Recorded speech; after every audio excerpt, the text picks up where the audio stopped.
Wow, when people think they're partying in various other pockets around the city, they haven't seen anything. Well, thanks once again for that emerald Irish introduction. This is the anniversary of St. Patrick and his famous reptile rodeo. I've been to Ireland, and I didn't see a single snake, so the legend must be true.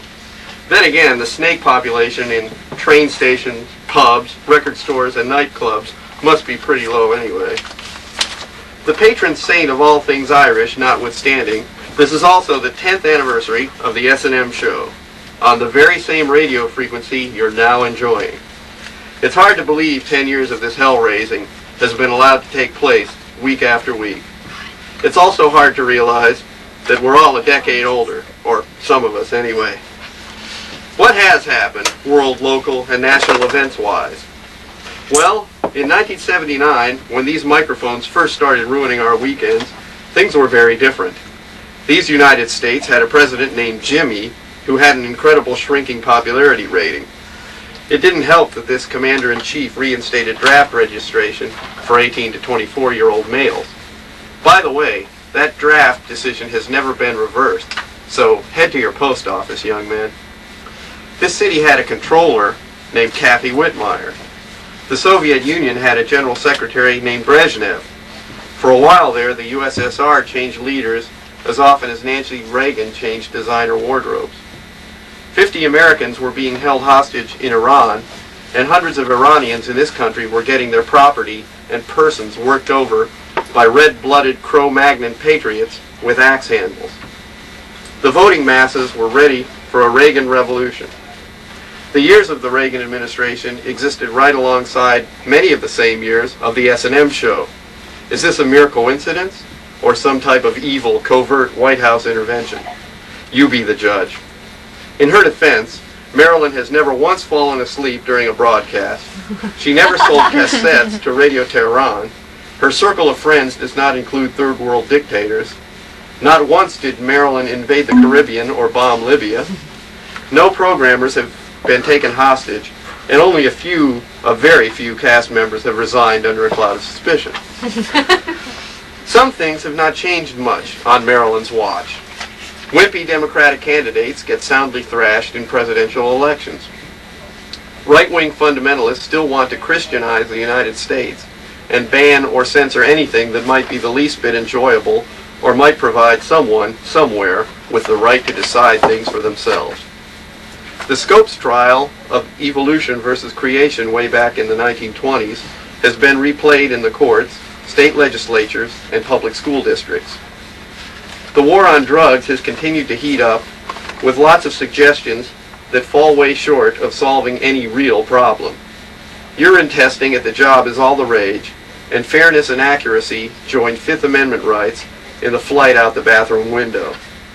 The death penalty is very hot stuff among legislators, but everybody's got a different definition of what a deserving drug kingpin is.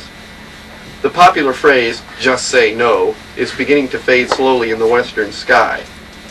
In the meantime, powerful drugs and combat-level guns are as plentiful as ever in our major urban areas.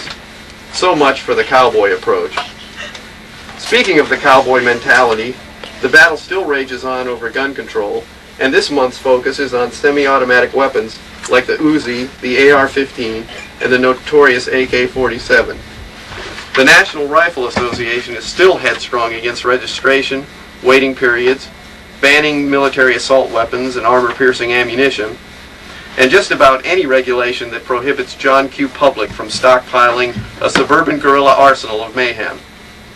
Slightly out of the realm of the NRA are the weapons of the thermonuclear variety.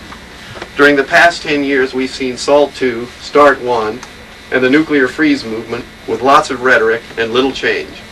Tens of thousands of warheads are still poised to destroy humanity if a difference of opinion gets out of hand. On the subject of things nuclear, times have not changed, although the names have. 3 Mile Island became Chernobyl, and the South Texas Nuclear Project became the South Texas Project. Dropping the crucial word nuclear from the title was infinitely easier than dropping the multi-million-dollar cost overruns. A few things have changed for the worse since Maryland first took to the airwaves. The Supreme Court has gone from moderate to more conservative. The High Court's complexion reflects similar appointments Ronald Reagan made to other federal judgeships. Laws have been upheld, and decisions have been handed down that may well restrict our personal freedoms. The right to safe therapeutic abortion is on shaky ground, pending a decision later this spring or summer. The Big Nine now say that local governments have much more power to control sexually oriented entertainment that we may or may not want to pay for the privilege of viewing. The impact of right-wing judges may be felt for a generation. One factor in our otherwise distressing lives refuses to change over the years.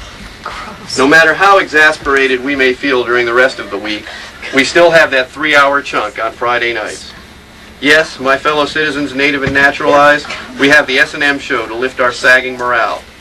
The climate of the Reagan years could not stop us. Jerry Falwell could not stop us. The Ayatollah Khomeini could not stop us. Chipper Gore and her PMRC could not stop us. Reactionary student radio panels could not stop us. George Bush could not stop us. Of course, I don't imagine most of those folks I mentioned would want to stop us. None of them have ever heard the show. But even if they wanted to, they couldn't stop us. Yeah!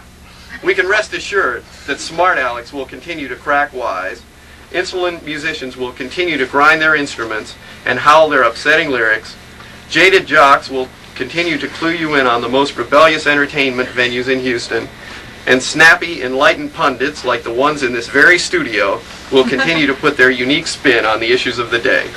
This is Johnny B. Ware saying thanks again for listening, and thank you for the freedom of speech. End of the press. The opinions expressed do not necessarily reflect those of KTRU or its staff. Opposing views, it's a cake! That's great!